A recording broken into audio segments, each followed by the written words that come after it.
கோவக்காய் வறுவல் ஒரு டைம் இந்த மாதிரி ட்ரை பண்ணி பாருங்க. டேஸ்ட் மறக்கவே மாட்டீங்க. அவ்வளோ ருசியா இருக்கும். எல்லா விதமான சாதம் கூடவும் சைடிஷா வச்சு சாப்பிட்றதுக்கு பக்காவான காம்பினேஷன். ஹாய் ஃப்ரெண்ட்ஸ், என் பேர் Abhi. Welcome to Indian recipes Tamil. வீடியோக்குள்ள போறதுக்கு முன்னாடி நம்ம சேனல் இந்தியன் ரெசிபீஸ் தமிழை சப்ஸ்கிரைப் பண்ணிக்கோங்க. கூடவே இருக்க பெல் சிம்பலையும் கிளிக் பண்ணிக்கோங்க.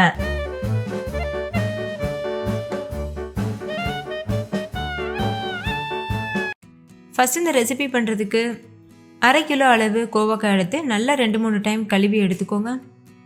இப்போ இதோட மேல் பகுதியும் கீழ்ப்பகுதியும் இந்த மாதிரி கட் பண்ணிவிட்டு ரிமூவ் பண்ணிடுங்க. அடுத்து இதை இந்த மாதிரி 4 பீசஸாக கட் பண்ணி எடுத்துக்கோங்க. இந்த மாதிரி கட் பண்ணிக்கணும். இதே போல் மீதம் இருக்க எல்லா கோவக்காயும் கட் பண்ணிவிட்டு நம்ம எடுத்துக்கலாம். இப்போ பாருங்கள், எல்லா காயும் இதே போல் கட் பண்ணியாச்சு.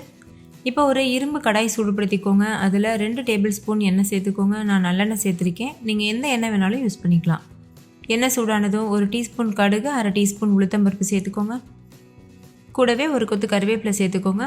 கருவேப்பிலை நல்லா பொரிஞ்சதுக்கப்புறமா 2 பெரிய சைஸ் வெங்காயத்தை இந்த மாதிரி கட் பண்ணிவிட்டு சேர்த்துக்கோங்க. சேர்த்துட்டு கொஞ்சமாக உப்பு சேர்த்து நல்லா இதை வதக்கிக்கோங்க. உப்பு சேர்த்து வதக்கும்போது வெங்காயம் சீக்கிரமாகவே வதங்கிடும். ஸ்டவ் வந்து மீடியம் ஃப்ளேமில் வச்சுக்கோங்க. வெங்காயத்தோட கலர் நல்லா சேஞ்ச் ஆனதுக்கப்புறமா 10-12 பூண்டு பற்கள் நல்லா இந்த மாதிரி இடிச்சிட்டு சேர்த்துக்கோங்க. நீங்கள் தோலோடவும் இடிச்சிட்டு சேர்த்துக்கலாம். சேர்த்துட்டு இந்த மாதிரி நல்லா மிக்ஸ் பண்ணிக்கோங்க. 1-2 நிமிஷத்துக்கு இந்த பூண்டு நல்லா வேக வச்சுக்கோங்க. அதுக்கப்புறமா ஒரு 1/4 டீஸ்பூன் அளவு மஞ்சள் தூள், 2 டீஸ்பூன் அளவுக்கு கரம் மசாலா, 3 டீஸ்பூன் அளவுக்கு மிளகாத்தூள் சேர்த்துக்கோங்க. நீங்கள் கரம் மசாலாவுக்கு பதிலாக சிக்கன் பொடி, மட்டன் பொடி, கறி மசாலா பொடி எது வேணாலும் யூஸ் பண்ணிக்கலாம். சேர்த்துட்டு நல்லா மிக்ஸ் பண்ணிவிட்டு ஒரு நிமிஷத்துக்கு இது நல்லா வேக வச்சுக்கோங்க. அந்த எண்ணெயிலேயே அந்த மசாலா நல்லா வேகணும். அடுத்து இது கூட நம்ம ஏற்கனவே கட் பண்ணி வச்சுருக்க கோவக்காய் சேர்த்துருங்க. சேர்த்துட்டு நல்லா மிக்ஸ் பண்ணிக்கோங்க. நம்ம ஏற்கனவே வெங்காயம் வதக்கும் போது உப்பு சேர்த்துருக்கோம். அதனால் வேணும்னா பார்த்துட்டு சேர்த்துக்கோங்க. எல்லா மசாலாவும் காயோட எல்லா பகுதியிலையும் படுற அளவுக்கு நல்லா கலந்துக்கோங்க. கலந்துட்டு கோவக்காய் முங்குற அளவுக்கு தண்ணி சேர்த்துக்கோங்க. சேர்த்துட்டு ஹை ஃப்ளேமில் வச்சு நல்லா கொதிக்க வச்சுக்கோங்க. இந்த காய் நல்லா வெந்து வரணும். அது வரைக்கும் கொதிக்க வச்சுக்கோங்க. தண்ணியெல்லாம் நல்லா வற்றிட்டு ட்ரை ஆகும். அதுக்கப்புறமா காய் நல்லா வெந்திருக்கான்னு செக் பண்ணி பார்த்துட்டு நம்ம இதை சர்வ் பண்ணிக்கலாம். ஓகே, இது இப்போ நல்லா கொதிக்கட்டும். இப்போ பாருங்கள், தண்ணியெல்லாம் நல்லா ட்ரை ஆயிருச்சு.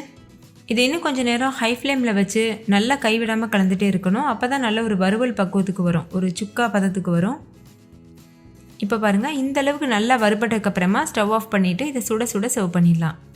ரொம்ப டேஸ்டியான கோவக்காய் வறுவல் சூப்பராக தயாராகிருச்சு. நீங்களும் கண்டிப்பாக ட்ரை பண்ணி பாருங்கள். இது வந்து ரசம் சாதம், சாம்பார் சாதம் இந்த மாதிரியான சாதத்து கூடலாம் ரொம்பவே பக்காவான காம்பினேஷனாக இருக்கும். நல்ல காரசாரமாக ரொம்ப டேஸ்டியாக இருக்கும். ஸோ மிஸ் பண்ணிடாமல் ட்ரை பண்ணி பாருங்கள்.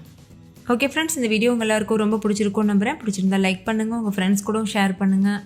நீங்களும் வீட்டில் செஞ்சு பார்த்துட்டு டேஸ்ட் எப்படி இருந்ததுன்னு கமெண்ட்டில் சொல்லுங்கள். தேங்க்யூ, பாய்.